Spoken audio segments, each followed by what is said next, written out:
क्या आप चाहते हैं कि आप अपनी थोड़ी सी सेविंग्स को रेगुलरली इन्वेस्ट कर कर वेल्थ क्रिएट कर लें, या आप ये चाहते हैं कि आपके पैसे आप ही के लिए काम करना शुरू कर दें और आप आराम से बैठकर अपने पैसे को बढ़ते हुए देखें?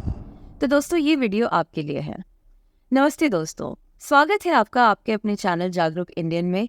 मैं हूं निहारिका सिंह और आज हम एक बहुत ही पॉपुलर इन्वेस्टमेंट स्ट्रैटेजी के बारे में चर्चा करने वाले हैं, विच इज़ SIP, यानी सिस्टमैटिक इन्वेस्टमेंट प्लान।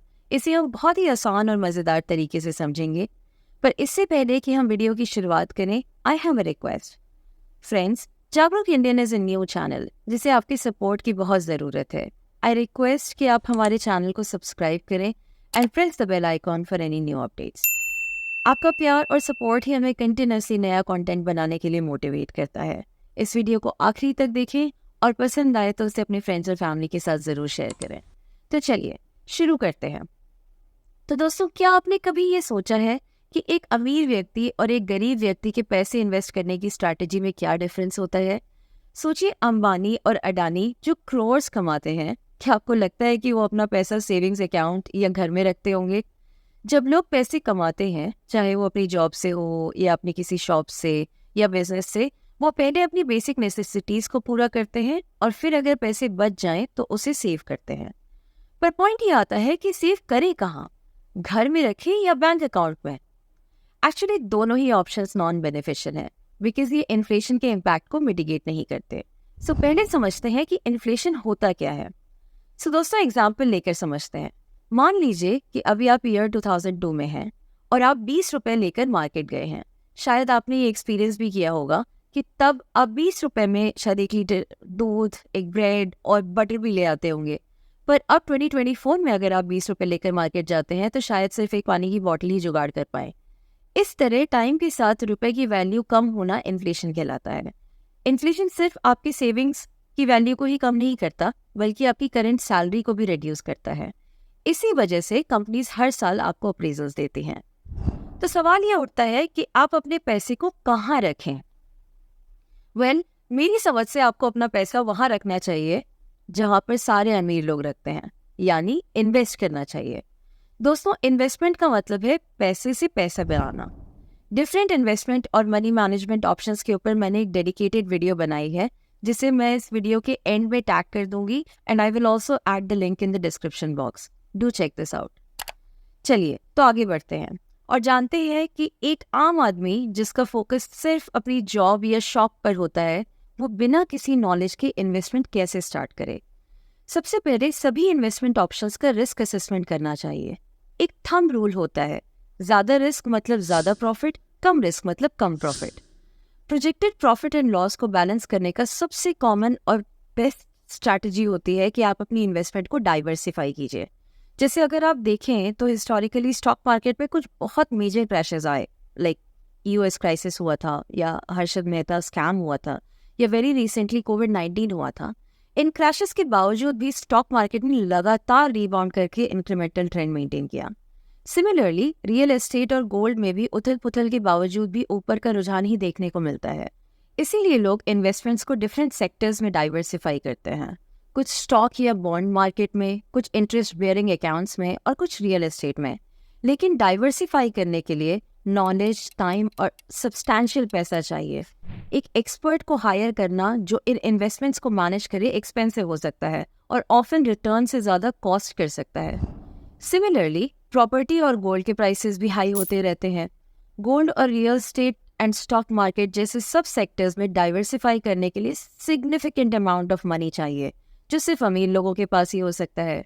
तो यहाँ पे सवाल ये आता है कि स्मॉल इन्वेस्टर्स अपनी इन्वेस्टमेंट कैसे डाइवर्सिफाई करें।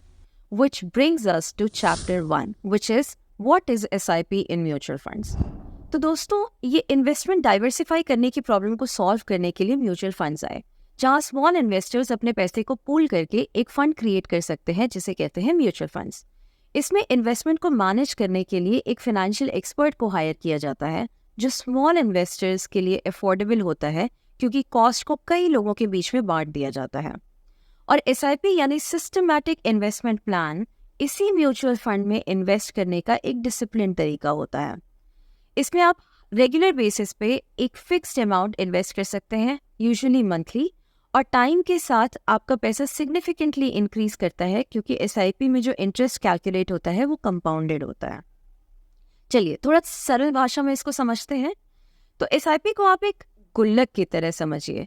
मान लीजिए कि आप इस गुल्लक में हर महीने थोड़ा थोड़ा पैसा डाल रहे हैं और समय के साथ ये गुल्लक बढ़ता ही जा रहा है। एसआईपी भी कुछ ऐसा ही होता है, बस फर्क इतना है कि एसआईपी में आप अपने पैसे को किसी म्यूचुअल फंड में इन्वेस्ट करते हैं, जो आपके पैसे को मल्टीफोल्ड इंक्रीज कर देता है। आप एसआईपी में इन्वेस्टमेंट बहुत छोटे अमाउंट से भी शुरू कर सकते हैं। इंडियन सेबी गाइडलाइंस के हिसाब से लमसम इन्वेस्टमेंट में 100 रुपीज़ पर मंथ और म्यूचुअल फंड इन्वेस्टमेंट्स में 500 रुपीज़ पर मंथ का मिनिमम अमाउंट लिमिट होता है।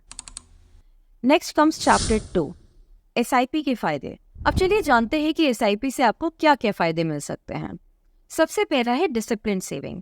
एसआईपी आपको एक डिसिप्लिन में लाता है, आपके मंथली रूटीन का पार्ट बन जाता है। जैसे माँ हर दिन रोज़ सुबह उठकर आपको दूध और नाश्ता देती है, वैसे ही एसआईपी आपको हर महीने थोड़ा थोड़ा इन्वेस्ट करने के लिए प्रेरित करता है। सेकेंडली, रूपी कॉस्ट एवरेजिंग। अब आप कहेंगे निहारिका ये क्या होता है? तो चलिए मैं एग्जाम्पल देके समझाती हूँ। तो मान लीजिए कि आपको आइसक्रीम बहुत पसंद है, एंड आई एम श्योर होगी ही, और आप हर दिन आइसक्रीम स्टॉल पर जाते हैं एंड आइसक्रीम वाले से आइसक्रीम खरीद कर खाते हैं।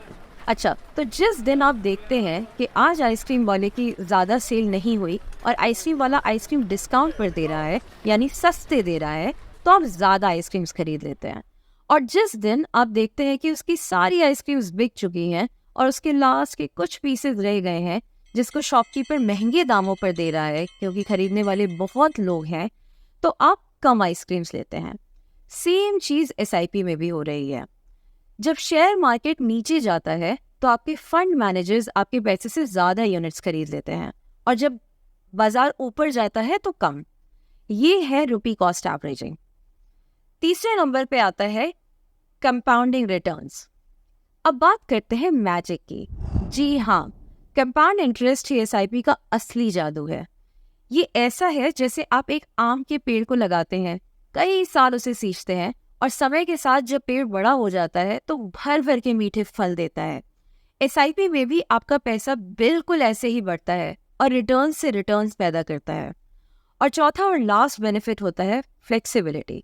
एसआईपी आपको अपने कन्वीनियंस के हिसाब से इन्वेस्ट करने का ऑप्शन देती है। आप कभी भी इसे स्टार्ट और स्टॉप कर सकते हैं, कोई बाउंडेशन नहीं होती। चलिए चलते हैं चैप्टर 3 की तरफ, विच इज़ किस प्रकार की एसआईपी में इन्वेस्ट करें।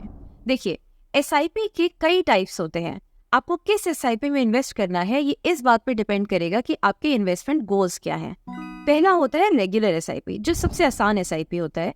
हर महीने एक फिक्स्ड अमाउंट का इन्वेस्टमेंट करें और फिर आराम से बैठकर अपने पैसे को बढ़ते हुए देखें। Next comes flexible SIP. अगर आप किसी ऐसे प्रोफेशन में हैं जहां आपकी सैलरी चेंज होती रहती है, यानी कि किसी महीने कम या किसी महीने ज़्यादा आती है, तो आप फ्लेक्सिबल एसआईपी ऑप्ट कर सकते हैं। इसमें आपको month over month investment amount vary करने का ऑप्शन मिलता है। इसके अलावा टॉपअप एसआईपी और परपेचुअल एसआईपीज भी होते हैं। टॉपअप एसआईपी में आप अपनी सैलरी के इंक्रीज होने के साथ अपने एसआईपी का इन्वेस्टमेंट अमाउंट भी ग्रेजुअली इंक्रीज कर सकते हैं। वाइल परपेचुअल एसआईपी एक ओपन एंडेड एसआईपी होती है, आप जब तक चाहें इसमें इन्वेस्ट कर सकते हैं, इन्वेस्टमेंट का कोई फिक्स पीरियड नहीं होता। Which brings us to chapter 4, SIP returns कैसे कैलकुलेट होते हैं। चलिए एक सिंपल एग्जांपल से देखते हैं यूजिंग एसआईपी कैलकुलेटर। एज्यूम करते हैं कि आपने म्यूचुअल फंड में 2000 रुपये पर मंथ इन्वेस्ट करने का डिसाइड किया है, एंड लेट्स एज्यूम आपका एक्सपेक्टेड एनुअल रिटर्न 12% है। ऑल्सो ये मान लेते हैं कि जो टर्म आपने सेलेक्ट किया है वो 10 ईयर्स है। यूजिंग एसआईपी कैलकुलेटर आप देख पा रहे हैं कि आपने 10 साल में 2,40,000 रुपये इन्वेस्ट किए, which is also called the principal. अब देखते हैं ये रिटर्न कितना दे रहे हैं। तो कंपाउंड इंटरेस्ट के हिसाब से आपके 2,40,000 रुपये हो जाएंगे 4,64,000 रुपये, यानी 2,24,000 का फायदा, विच इज़ ऑलमोस्ट डबल। अब देखते हैं कि अगर यही हम 10 साल के को बढ़ा के 15 साल कर दें टर्म को, तो क्या होता है। चलिए देखते हैं। तो अब आपका प्रिंसिपल बढ़ के हो जाता है 3,60,000, जो इंटरेस्ट के साथ मिला के होता है 10,09,000, यानी लगभग 6.5 लाख का फायदा, विच इज़ ऑलमोस्ट 3 टाइम्स। अब 20 साल करके देखते हैं तो आपके 4,80,000 हो जाते हैं 20 लाख, विच इज़ 4 टाइम्स। दोस्तों ये है पावर ऑफ कंपाउंडिंग। जितना ज़्यादा टाइम आप जितने डिसिप्लिन के साथ इन्वेस्ट करेंगे उतना ही आपको बेहतर रिटर्न मिलेगा। छोटा सा मंथली अमाउंट भी आपको लखपति एवं करोड़पति बना सकता है। अब सवाल आता है कि एसआईपी को कितने समय तक चलाना है, आइडल टाइम क्या है। तो देखिए दोस्तों, जैसा कि अभी हमने देखा कि एसआईपी का असली फायदा तब मिलता है जब आप इसे लंबे समय तक चलाते हैं। कम से कम 5 से 7 साल तो देना ही चाहिए ताकि मार्केट के उतार चढ़ाव के फायदे को उठाया जा सके। तो रिकमेंडेड मिनिमम पीरियड हुआ 5 से 7 साल और मैक्सिमम रिटर्न्स के लिए एटलीस्ट 15 to 20 ईयर्स तक भी एसआईपी किया जा सकता है। चैप्टर 5, एसआईपी कहाँ से ओपन कर सकते हैं। अब आते हैं हमारे फाइनल चैप्टर पे, विच इज एसआईपी कैसे खोलें। आप एसआईपी ऑनलाइन ओपन कर सकते हैं। कुछ पॉपुलर एप्स हैं जैसे grow, ET money, Zerodha coin, Upstox etcetera. अपनी रिसर्च करें और अपना ऐप डिसाइड करें। फिर इन ऐप्स पे अपना केवाईसी डॉक्यूमेंट कंप्लीट करें। इसके लिए आपको आधार कार्ड और पैन कार्ड जैसे डॉक्यूमेंट्स की ज़रूरत पड़ेगी। एक बार आपका केवाईसी हो जाए तो अच्छे से रिसर्च करके अपने लिए एक म्यूचुअल फंड सेलेक्ट करें, प्रेफरेबली ऐसा जिनके लॉन्ग टर्म्स रिटर्न्स अच्छे रहे हों और ट्रस्टेड सोर्स भी हो। फिर अपनी ज़रूरत के हिसाब से अपना एसआईपी अमाउंट और पीरियड सेलेक्ट करें, अपने बैंक अकाउंट से लिंक करें और रिक्वेस्ट सबमिट कर दें और अपनी इन्वेस्टिंग की जर्नी आराम से बैठकर देखें और एंजॉय करें। आप अपने फंड्स की परफॉर्मेंस ऐप्स पर भी चेक कर सकते हैं और रेगुलर अपडेट के लिए साइन अप भी कर सकते हैं। तो दोस्तों, ये थी detail guide on opening SIP.